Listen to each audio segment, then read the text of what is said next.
What is up, YouTube? That's here, and today I'm going to be doing a Pokemon TCG review of a deck I recently used to get top 8 at an LC. I know it's not like the best result ever, but it is a pretty unique deck featuring two standard deck types that you wouldn't really normally see fused together. We're actually going to be looking at today, we're going to be looking at a Vespiquen and Zoroark deck fused together. Now, these two deck art types are ones that are known for being able to take out super bulky EX Pokemon at the cost of only forfeiting one prize, and I figured why not try to make them both in the same deck and see what happens. And well, like I said, I did get top 8, so this is going to be my deck list for that. So I hope you guys like it. Remember, leave me any tips you guys see in the comments below. I'm always looking for tweaks on this type of stuff, so just because I got top 8 at a small LC does not mean that this is like the best deck list ever. So we're going to be starting off with obviously 4 Combi.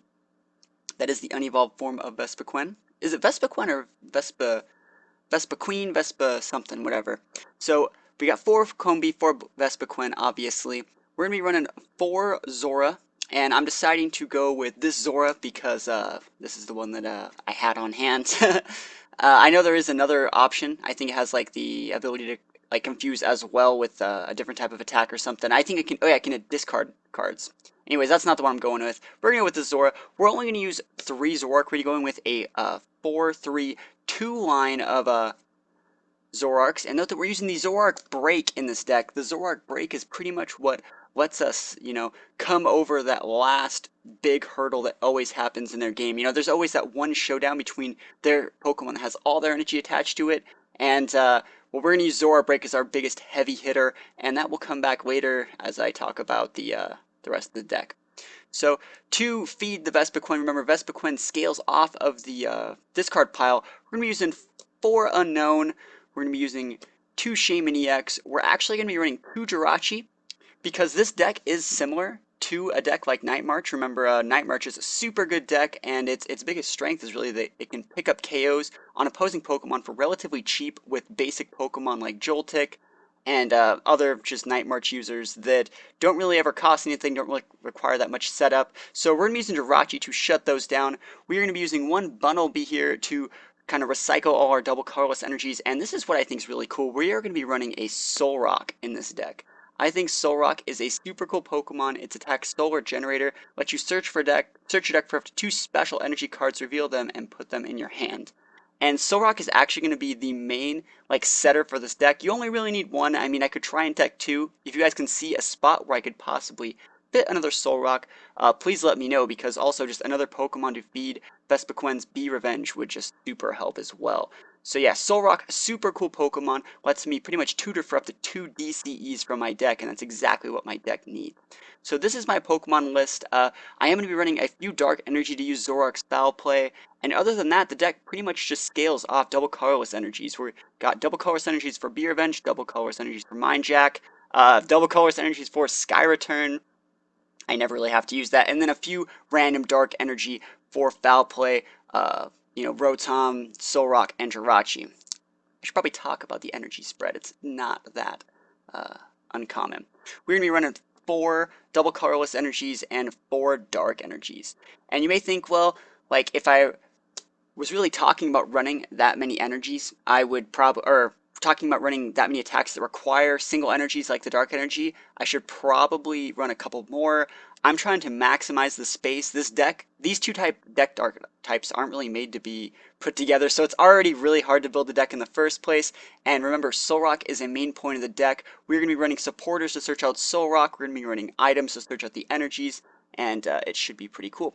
So let's go hop into the supporter trainer part of the deck. I guess that's what it's called. And as always, guys, I'm always looking for tips. If you think this deck sucks, if you know a couple cards that should go in here or that I can tweak my numbers for, definitely let me know. That's stuff I'm always interested in. So we are going to be running 4 Sycamores. Obviously, that's like the best supporter right now for standard. And we're going to be running 2 Birches. We're going to be running 2 Lysanders. We're going to be running 2 Wallies, because the ability to just drop down a Zora or a Combi, Wally DCE, right there. Immediate, like, gratification, immediate prizes, and that's exactly what I need for the deck. I think Wally is a really cool tech. We are actually going to be running one Karina, and this supporter is super good in this deck because it can search out that Zoroark. And Zoroark, like I said, super good. It is a fighting type, so you can search out your Zoroark and then search an item. And there's some pretty good items in this deck. We have, let me see, we got four Ultra Balls. Four Ultra Balls right there.